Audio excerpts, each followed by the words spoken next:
صدیق اکبر ڈٹ گئے. عمر لانو آئے اور آ کر صدیق اکبر سے کہنے لگے کہ اس وقت ہمارے خلاف عیسائیوں نے بہت محاذ آرائی کر لی، دشمن موجود ہیں، ہم آپس میں الجھ گئے تو کمزور ہو جائیں گے، تو مانعین زکوٰۃ کے ساتھ تھوڑا سا نرم رویہ کر لیں. صدیق اکبر نے سنا، فرمایا اجبار فی الجاہلیہ اخوار فی الاسلام، کہ تو جاہلیت میں اتنا بہادر اور اسلام میں آ کے تو اتنا کمزور ہو گیا. فرماتے ہیں سینے پہ ہاتھ رکھا، عمر لانو پیچھے گرے. فرماتے ہیں میں اٹھا، مجھے سمجھ آ گئی کہ جس دین کی یعنی کیا مقام ہوتا ہے. فرمایا صدیق اکبر نے اینقص وانا حی، دین میں کمی آ جائے اور صدیق اکبر زندہ رہے، یہ کیسے ہو سکتا ہے؟ بعد میں سب صحابہ کہتے تھے فقام مقام الانبیاء، کہ واقعی ابوبکر صدیق نے وہ کام کیا جو وقت کا نبی کھڑا ہو کر کیا کرتا ہے. سکھا دیا کہ دیکھو نبی علیہ الصلوۃ والسلام کی ایسی اتباع کرنی ہے ہر کام میں، ظاہر کو مت دیکھو. چنانچہ صدیق اکبر کا دور اندرونی فتنوں کا کلا کما کر. فرمایا مجھے یقین ہو کہ میں یہ لشکر بھیج دوں گا تو جنگل کے بھیڑیے آ کر مدینہ کی عورتوں کی لاشیں گھسیٹیں گے، میں اس کو بھی برداشت کروں گا، مگر جس کو محبوب نے بھیجا ابو بکر کون ہوتا ہے اس کو روکنے والا. دیکھا تو سیدنا صدیق اکبر کا دور، اس میں کیا سبق سکھایا امت کو کہ تم نے اندرونی فتنوں کا سد باب کیسے کرنا ہے. پھر اس کے بعد دور فاروقی شروع ہوا، اس میں سبق سکھایا کہ دیکھو ایسا پاسبل ہے کہ تمہیں فتوحات ملیں، تمہارا پلہ بھاری ہو، تم غالب رہو، مال و دولت کی بہتات، تمہارے خزانے بھر جائیں، بیت المال میں جگہ نہ ہو، زکوٰۃ لینے والا کوئی نہ ملے، تو پھر بھی ایسی صورتحال میں فتوحات کے باوجود تم نے تمسک بالکتاب کرنا ہے، زیادتی نہیں کرنی کہ پلہ بھاری ہے جو مرضی کرو، نہیں. فتوحات کے باوجود تمسک بالکتاب، یہ فاروقی دور کا سبق ہے. چنانچہ سیدنا فاروق اعظم عنہ کے زمانے میں عجیب واقعات ہوئے. ایک واقعہ، ایک عیسائی شہزادہ تھا، بڑا ہی کوئی عجیب انسان تھا، مسلمانوں کے لیے سہانے روح بنا ہوا تھا. وہ مسلمانوں کے خلاف کوئی نہ کوئی سازش کرتا رہتا، پریشان کرتا رہتا، یوں سمجھیں اس نے ناک میں دم کیا ہوا تھا. حتیٰ کہ عمر لانو نے اعلان کر دیا اگر وہ گرفتار ہوا ہم اس کو قتل کر دیں گے. شہزادے کو بھی پتہ چل گیا. اللہ کی شان، صحابہ لانم نے ایک طرف مہم جوئی کی اور وہ شہزادہ قید آ گیا، پکڑا گیا، گرفتار ہوا، عمر لانو کے سامنے پیش ہوا. اب عمر لانو نے فرمایا کہ بھئی تیرے بارے میں تو ہم حکم دے چکے ہیں، تو نے بہت ستایا ہے ہمیں، مسلمانوں کو بہت نقصان پہنچایا ہے، لہذا ہم تمہیں قتل کریں گے. اب اس کے چہرے پہ ہوائیاں اڑ گئی. عمر لانو نے پوچھا کہ بھئی تمہاری کوئی آخری تمنا؟ اس نے کہا جی ایک پیالہ پانی پینا چاہتا ہوں. عمر لانو نے فرمایا کہ ہاں ایک پیالہ پانی دے تو اس کو. اب جب اس کو پیالہ پانی دیا تو وہ کانپ رہا ہے. عمر لانو نے پوچھا کہ پیتے کیوں نہیں؟ اس نے کہا جی مجھے ڈر ہے کہ ادھر میں پانی پینے لگوں گا اور یہ جو جلاد تلوار لے کر کھڑا ہے یہ اچانک وار کر کے میری گردن اڑا، خوف ہے. عمر لانو نے کہہ دیا اچھا جب تک تم یہ پانی نہیں پیو گے تمہیں قتل نہیں کریں گے. جیسے ہی یہ الفاظ کہے اس شہزادے نے وہ پانی کا پیالہ نیچے گرا. کہتے آپ اپنے الفاظ کو دیکھیں. آپ کے کمٹمنٹ یہ تھی جب تک یہ پانی نہیں پیئیں گے ہم قتل نہیں کریں گے، اور میں پانی تو اب نہیں پی سکتا. ہم جیسا ہوتا تو جلاد کو اشارہ کرتا جلدی کر اس بدبخت کو ایک ہاتھ لگا، مگر عمر لانو خاموش ہو گئے کہ ہاں ورڈنگ تو میری یہی تھی۔ فرمایا ٹھیک ہے، ہم قتل کا حکم واپس لیتے ہیں۔ صحابہ حیران ہیں، یہ دین کا اتنا دشمن، اس کو معاف کر رہے ہیں کہ ہم تمہیں قتل نہیں کرتے، مگر عمر لانو نے اپنے الفاظ کے پاس رکھی، فرمایا تمہیں قتل نہیں کرتے۔ جب کہا کہ تمہیں قتل نہیں کرتے تو وہ کہنے لگا کہ امیر المومنین میں کلمہ پڑھتا ہوں اور مسلمان ہوتا ہوں۔ حیران، کیسے مسلمان؟ اس نے کہا کہ آپ نے پہلے قتل کا حکم دیا تھا، اس وقت اگر میں مسلمان ہوتا تو دنیا کہتی کہ موت کے ڈر کی وجہ سے یہ مسلمان ہو گیا۔ میں نے ہیلا اختیار کیا کہ جس میں آپ مجھے مار نہ سکیں اور میں اپنے اختیار سے کلمہ قبول کروں۔ تو نتیجہ تو وہی نکلا جو چاہتے تھے۔ ظاہر نظر آ رہا ہے کہ یہ بدبخت تو چھوٹ گیا، مگر دین کے اوپر پکے رہو، یہ نہ دیکھو ہو کیا رہا ہے۔ اس کو کہتے ہیں فتوحات کے باوجود تمسک بالکتاب۔ اور سیدنا عثمان غنی اللہ عنہ کا زمانہ، اس میں فرمایا کہ اختلاف کی شکل میں تحمل اور برداشت، کہ آپس میں بھی اختلاف ممکن ہے، اب اختلاف کی صورت میں اپنے اندر تحمل پیدا کرو، برداشت پیدا کرو، کتنا برداشت کر سکتے ہو۔ اگر یہ سیکھنا ہے تو سیدنا عثمان غنی اللہ عنہ کے دور سے سیکھیے، تحمل اور برداشت کا کیا عالم۔ پھر دور علی رضی اللہ عنہ آیا تو اس میں سکھایا کہ دیکھو ایسی بھی صورت ہو سکتی ہے کہ تمہارے دو گروپ ہو جائیں اور غلط فہمی کی بنا پر مس انڈرسٹینڈنگ جیسی ہو کہ آپس میں الجھ پڑے، لہذا تم نے اگر یہ سیکھنا ہے تو علی لانو کے دور کو دیکھو کہ قتال کے باوجود آپس میں الفت و محبت کا ہونا۔ ظاہر میں قتال ہو رہا ہے مگر دلوں میں الفت و محبت ہے۔ سنیے، زبیر لانو کے قاتل کو حضرت لانو نے جہنمی کہا، حالانکہ وہ ان کی سائیڈ کا بندہ تھا۔ فرمایا کہ نہیں، زبیر کے قاتل کو اللہ کے نبی نے جہنمی کہا، میں تمہیں کہتا ہوں۔ طلحہ رضی اللہ عنہ کو شہید دیکھا، حالانکہ وہ دوسری سمت سے تھے، ان کی انگلیوں کو بوسہ دیا۔ یہ نہیں کہ تم میرے مخالف تھے، نہیں، یہ ایک اجتہادی غلطی تھی، رائے تھی، تمہارا اپنا مسئلہ تھا، ہمارا اپنا، مگر میں تم سے محبت کرتا ہوں، تم میرے آقا کے محافظ۔ ان کی انگلیوں کو بوسہ دیا۔ پوری زندگی ان کی جتنی اولاد تھی اس کے ساتھ محبت کا سلوک رکھا۔ تو دیکھنے میں نظر آتا ہے کہ آپس میں قتال ہے، مگر سکھایا جا رہا ہے کہ دیکھو ایک دوسرے سے اختلاف رائے الگ چیز ہوتی ہے، دلوں کے اندر ایک دوسرے کے ساتھ محبت اپنی جگہ رہنی چاہیے۔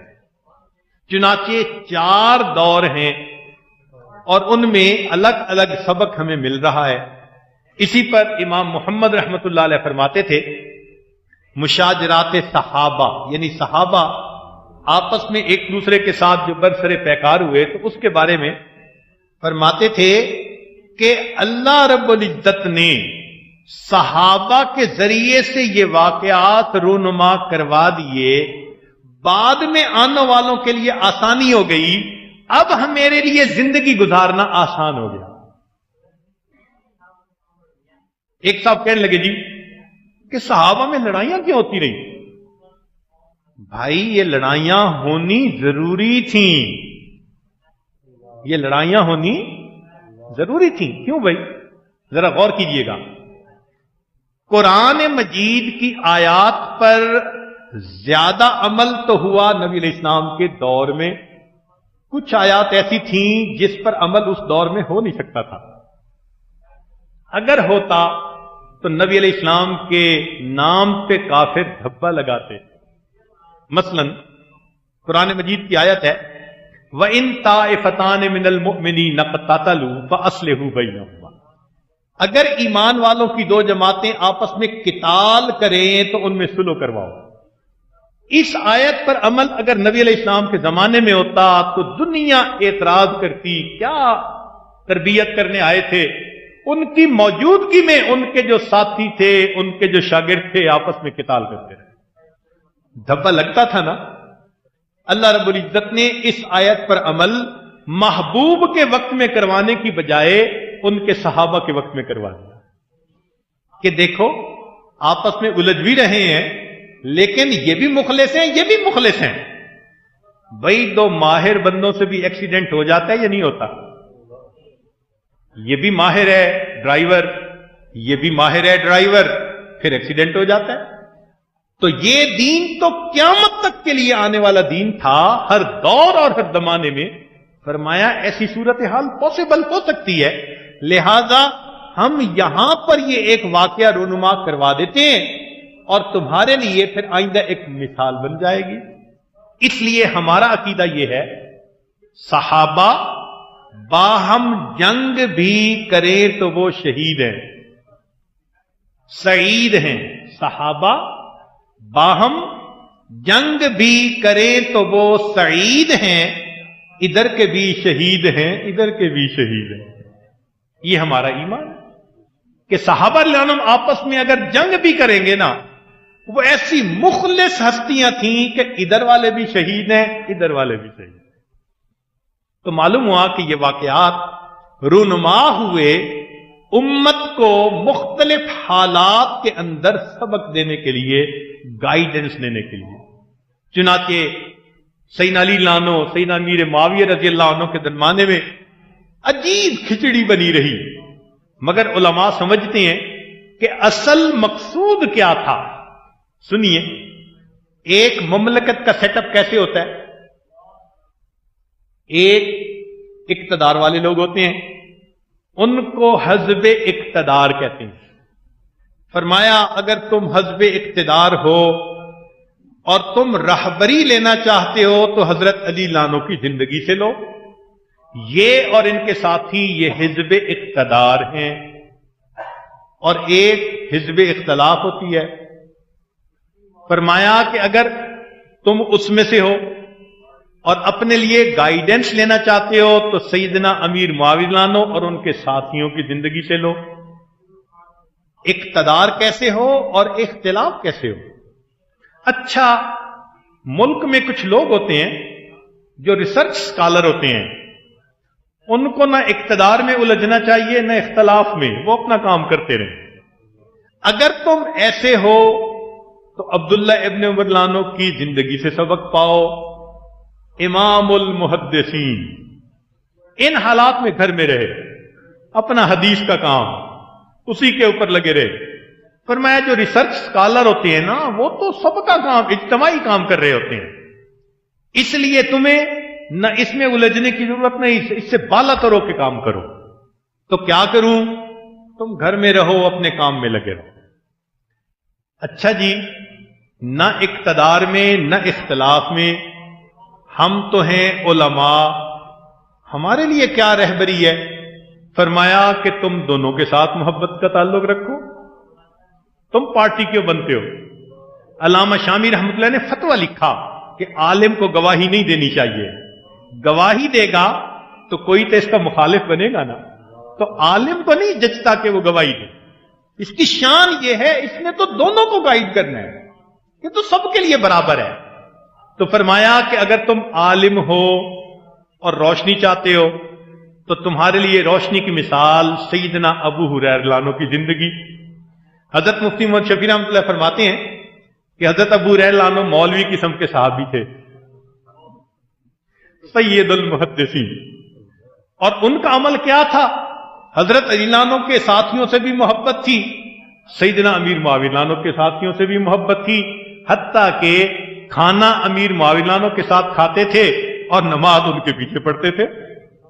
فرمایا عالم ہو تو تم سب کے ساتھ تعلق رکھو، تم نے تو سب کو گائیڈ کرنا ہے نا۔ اچھا، ہم عالم تو نہیں، ریسرچ سکالر بھی نہیں، اقتدار میں بھی نہیں، اختلاف میں بھی نہیں، لیکن ہم تو قوم کے بڑے ہیں، ہمارا منصب ایسا ہے، ہمیں سب بڑا مانتے ہیں، ہم کیا کریں؟ فرمایا اگر تم بڑے ہو تو پھر اختلاف اور اقتدار ان کے درمیان پیچ اپ کروانے کی کوشش کرو، ان کو آپس میں جوڑو، بڑے جو ہو تو اپنے مقام کا فائدہ اٹھاؤ۔ اچھا جی میں فائدہ تو اٹھاؤں مگر میرے لیے مثال کون سی؟ فرمایا دیکھو دو بھائی لڑ پڑے تھے، ان کے درمیان صلح کون کرواتا؟ ماں ہی کروایا کرتی ہے۔ ایک طرف علی لانو ہے، ایک طرف امیر معاویہ، تو سیدہ عائشہ صدیقہ لانا گھر سے چلی کہ میں دونوں بیٹوں کے درمیان آپس میں صلح کروا دیں، تو تم اس قسم کا کام کرنا۔ تو معلوم ہوا کہ بھائی ان کے زندگی کے اعمال میں ہمارے لیے روشنی تھی۔ اچھا ایک اور بھی پاسبلٹی ہے کہ یہ آپس میں ان شعبوں میں کام کر رہے ہیں، مگر کبھی کبھی دشمن بھی تو ملک پہ حملہ کر سکتا ہے، سٹریٹجک قسم کے معاملات بھی تو ہو سکتے ہیں۔ ایسی صورت میں کیا ہوگا؟ فرمایا اچھا ایسی صورت میں دیکھنا ہے تو ان کا عمل دیکھو۔ چنانچہ جس زمانے میں امیر معاویہ رضی اللہ عنہ اور حضرت علی رضی اللہ عنہ آپس میں الجھ رہے تھے، اس زمانے میں عیسائی بادشاہ نے خط لکھا امیر معاویہ رضی اللہ عنہ کو کہ تمہیں تمہارا مقام دیا نہیں جا رہا، ہمارے پاس آؤ، ہم تمہیں بڑی عزت دیں گے اور تمہاری مدد کریں گے۔ امیر معاویہ رضی اللہ عنہ کو وہ خط ملا، پھاڑا، تنور کے اندر پھینکا اور اس کو جواب دیا اور لکھا او عیسائی کتے، او عیسائی کتے، اگر تم نے حضرت علی عنہ کی طرف میلی آنکھ اٹھا کر دیکھی تو امیر معاویہ ان کی فوج کا پہلا سپاہی ہوگا جو تمہارے ساتھ لڑے گا۔ یہ تو گھر کا مسئلہ ہے نا کہ ہم کسی بات پر آپس میں الجھ گئے ہیں، یہ تو نہیں کہ اب کافر ہمارے درمیان فرق ڈالنے لگے۔ تو فرمایا کہ دیکھو یہاں روشنی مل گئی کہ اگر کبھی ایسا معاملہ آ جائے تو تم پھر سب ایک ہو جاؤ۔ اب دین کا معاملہ آ گیا تو معلوم ہوا کہ ظاہر دیکھنے میں الجھاؤ نظر آتا ہے، لڑائی نظر آتی ہے، لیکن اس میں بھی آنے والی امت کے لیے اللہ نے سبق نکال دیا ہے۔ سبحان اللہ، یہ صحابہ رضی اللہ عنہم کا ہمارے اوپر احسان ہے کہ انہوں نے امن اور جنگ ہر قسم کے حالات میں زندگی گزارنے کی ہمارے سامنے مثالیں قائم کر دی۔ اس لیے آج ہم کہتے ہیں یہ کامل دین ہے۔ اگر کبھی بھی آپس میں لڑائی نہ ہوتی تو دنیا کہتی جی دین اسلام نامکمل، کیوں؟ اور جی یہ تو امن کا دین ہے، لڑائی کے بارے میں تو کوئی اس میں تعلیمات ہی نہیں۔ اب دیکھو ہر قسم کے حالات میں رہنمائی اللہ رب العزت نے فرما دی۔ چنانچہ دین کی دعوت کا کام کرنے والا صحابہ رضی اللہ عنہم کی زندگیوں سے رہنمائی لیتا ہے۔ علماء کے لیے ایک نکتے کی بات، ایک ہے حدود شریعت، ایک ہے حدود شریعت اور ایک ہے مزاج شریعت۔ حدود شریعت کا نام فتویٰ اور مزاج شریعت کا نام تقویٰ۔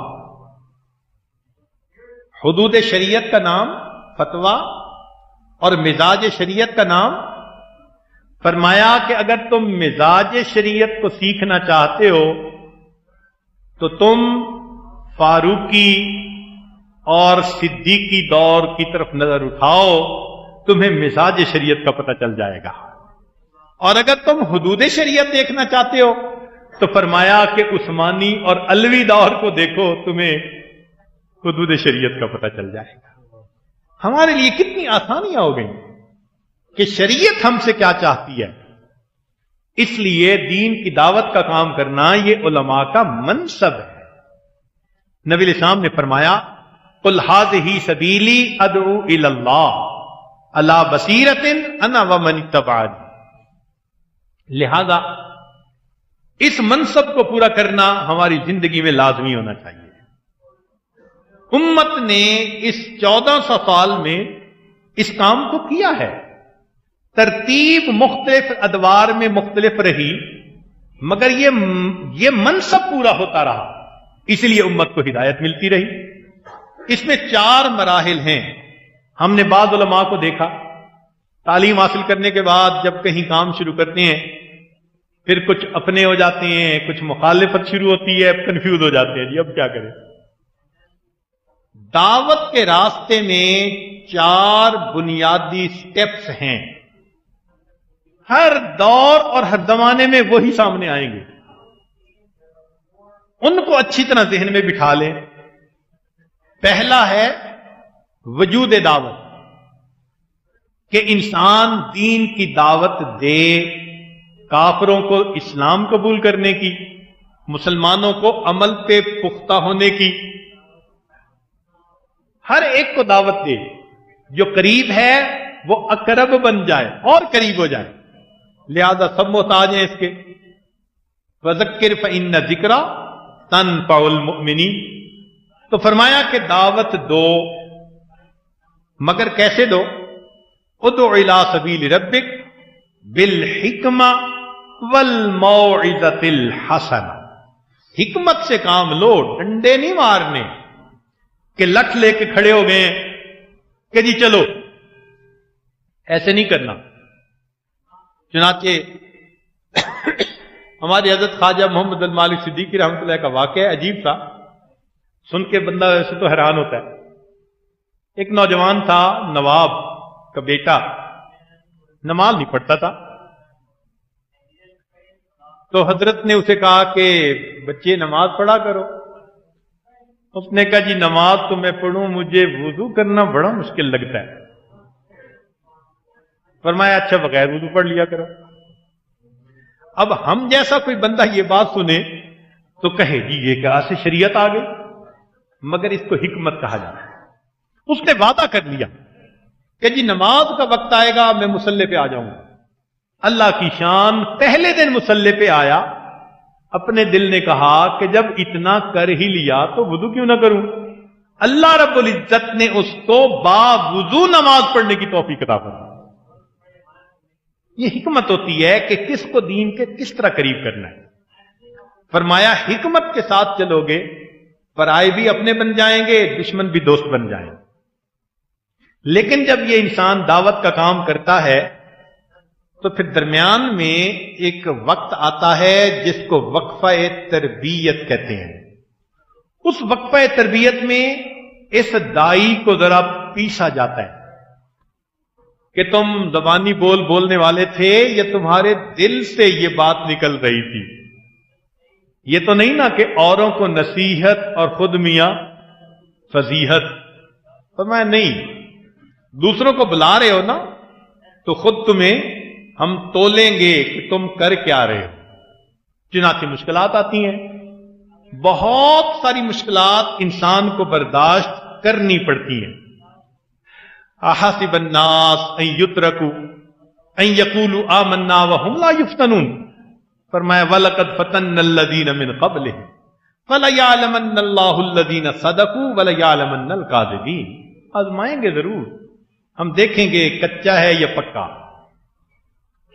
پھر اس کے بعد فرمایا کہ اگر تم پکے رہو گے تو ایک تیسرا مرحلہ آئے گا جس کو کہتے ہیں اظہار نصرت، اللہ تعالی کی مدد۔ جب وہ مدد آ جاتی ہے تو مومن کا پلڑا ساری دنیا سے بھاری ہو جاتا ہے۔ یہ وہ وقت تھا جب نبی علیہ الصلوۃ والسلام مکہ مکرمہ میں فاتح بن کے داخل ہو رہے تھے اور فرما رہے تھے الحمدللہ وحدہ نصر عبدہ وہزم الاحزاب وحدہ۔ یہ نصرت ہوتی ہے۔ اس کے بعد پھر اذا جاء نصر اللہ والفتح ورأیت الناس یدخلون فی دین اللہ افواجا، فوج در فوج لوگ دین کے اندر داخل ہونے لگ جاتے ہیں۔ اور اس کے بعد چوتھا مرحلہ اس کو کہتے ہیں فیصلہ قدرت۔ یہ قدرت کا فیصلہ ہوتا ہے، پھر اللہ تعالیٰ کفر کے پرخچے اڑا کے رکھ دیتا ہے۔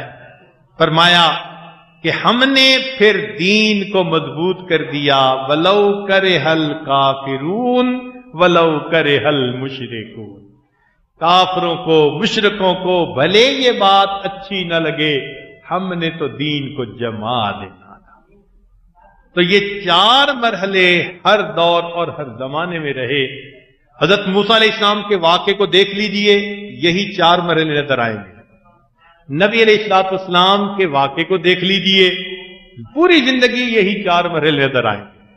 اور جتنے اللہ کے دین کا کام کرنے والے دنیا میں آئے، ان کی انفرادی زندگی کو دیکھ لیں، یہی 4 مرحلے آپ کو نظر آئیں گے. لہذا اس دین کے کام میں پھر انسان کو قربانی بھی دینی پڑتی ہے.